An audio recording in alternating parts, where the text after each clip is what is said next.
स्वागत आहे विद्यार्थी मित्रांनो शब्दवेल मराठी क्लासेसमध्ये.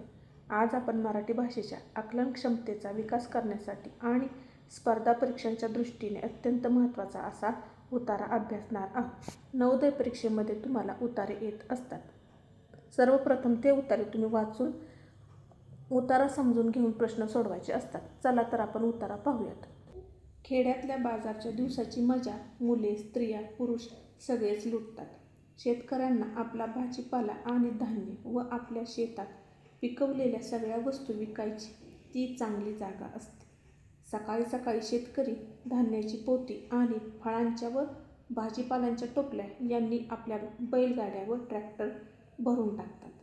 बाजारात विकायच्या असलेल्या शेळ्या, मेंढ्या, गाई, म्हशी आणि कोंबड्याही बरोबर घेतात. त्यांना बाजारातून इतर वस्तूही विकत घ्यायच्या असतात.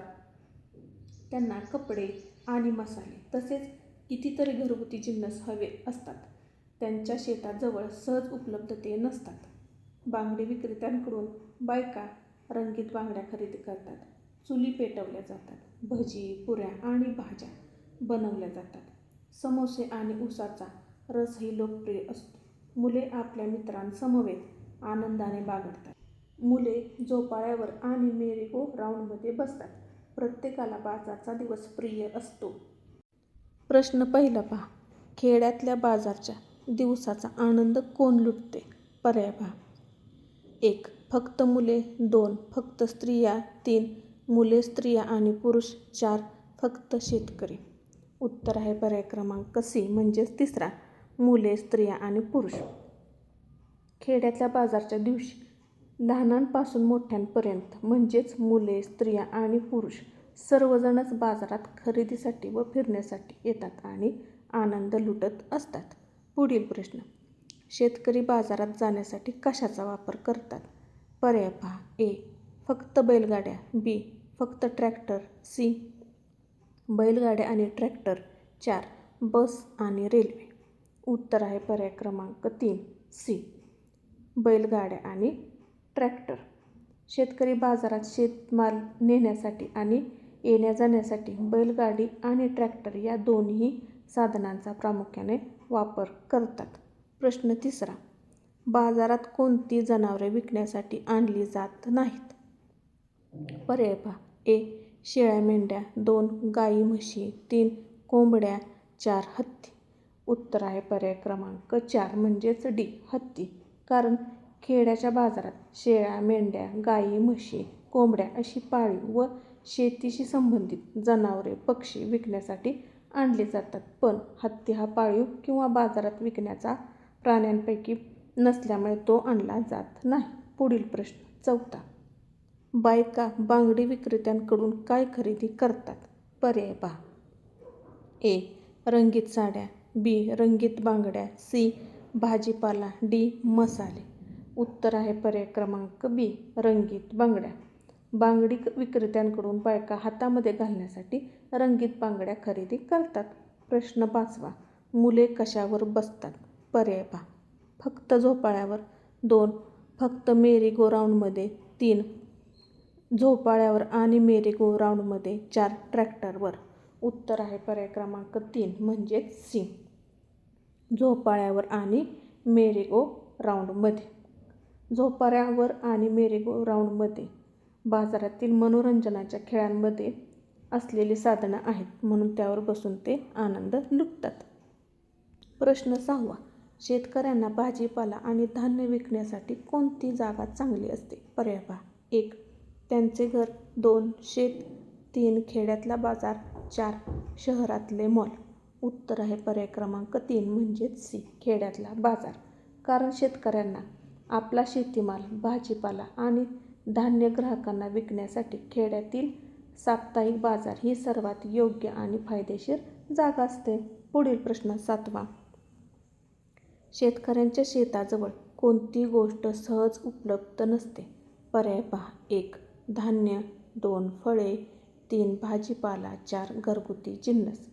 उत्तर आहे पर्याय क्रमांक 4 म्हणजेच डी, घरगुती जिन्नस.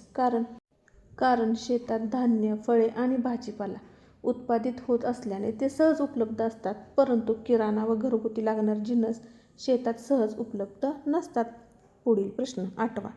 बाजारात कोणता रस लोकप्रिय असतो? पर्याय पहा. 1 संत्र्याचा, 2 आंब्याचा, 3 ऊसाचा की 4 लिंबू सरबताचा.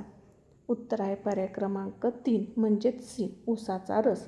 कारण ग्रामीण भागातील बाजारांमध्ये थंडगार आणि ताज्या ऊसाचा रस पिण्यासाठी लोकांमध्ये खूप लोकप्रिय असतो. पुढील प्रश्न पहा. 9वा. मुले कोणासोबत आनंदाने बागडतात? पर्याय पहा. 1 फक्त आई वडिलांसोबत, 2 फक्त शिक्षकांसोबत आणि डी मित्रांसोबत. उत्तर आहे पर्याय क्रमांक डी मित्रांसमवेत. कारण बाजारात किंवा जत्रेत मुले आपल्या बालमित्र मित्रमैत्रिणींसोबत आनंदाने फिरतात व बागडतात. प्रश्न 10वा. प्रत्येकाला कोणता दिवस प्रिय असतो? पर्याय पहा. 1 शाळेचा, 2 कामाचा, 3 बाजाराचा, 4 पावसाचा. उत्तर आहे पर्याय क्रमांक 3 म्हणजेच सी बाजाराचा. कारण बाजाराच्या दिवशी खेड्यातील लोकांना खूप आनंद वाटत असतो. कारण ते त्यांच्या शेतातील जिन्नस घेऊन विकायला जातात आणि त्याचबरोबर बाजाराचा आनंद लुटत असतात. दुसरा उतारा पाहूयात. तपकिरी अस्वल हा एक सर्वभक्षी प्राणी आहे. याचा अर्थ असा की ते वनस्पती आणि प्राणी दोन्हीही खाते. अस्वल आपल्या निवास क्षेत्रामधील मुख्य प्रबळ प्राणी असल्यामुळे ते मोठ्या प्राण्यांची देखील शिकार करू शकते. तरी सर्वसामान्यपणे ते केवळ छोट्या प्राण्यांना खाते. तपकिरी असल्याने कुठल्याही प्रकारचे अन्नभक्षण केले तरी या प्राण्याचे मोठाले पोट भरण्यासाठी अन्नाचे प्रमाण प्रचंड लागते. बऱ्याचदा अन्न थोड्या थोड्या प्रमाणात प्राप्त होते म्हणून अन्नाचा शोध कधीच संपत नाही. वसंत ऋतूमध्ये तपकिरी अस्वले गवत, पाने, मुळे, वनस्पती आणि शेवाळ खातात. बऱ्याचदा ती मुंग्या, भुंगे, रातकिडे आणि इतर कीटकांच्या शोधात छोटे दगड आणि मोठाले खडक देखील उलटून टाकतात. प्रश्न पहिला. तपकिरी अस्वल कोणत्या प्रकारचा प्राणी आहे? पर्याय पहा. 1 मांसाहारी, 2 शाकाहारी, 3 सर्वभक्षी, 4 यापैकी नाही. उत्तर आहे पर्याय क्रमांक 3 म्हणजेच क सर्वभक्षी. कारण उतार्याच्या सुरुवातीला स्पष्ट केलं आहे की तपकिरी अस्वल हा एक सर्वभक्षी प्राणी आहे. पुढील प्रश्न. सर्वभक्षी याचा अर्थ उतार्यानुसार काय आहे? पर्याय पहा. 1 फक्त फळे खाणारा, 2 वनस्पती आणि प्राणी दोन्ही खाणारा, 3 फक्त शिकार करणारा, 4 फक्त गवत खाणारा. उत्तर आहे पर्याय क्रमांक 2 म्हणजेच ब वनस्पती आणि प्राणी दोन्हीही खाणार. कारण उतार्यात सांगितले आपल्याला सर्वभक्षी म्हणजे ते वनस्पती आणि प्राणी दोन्हीही खातो. पुढील प्रश्न. तिसरा. तपकिरी अस्वल मोठ्या प्राण्यांची शिकार का करू शकतो?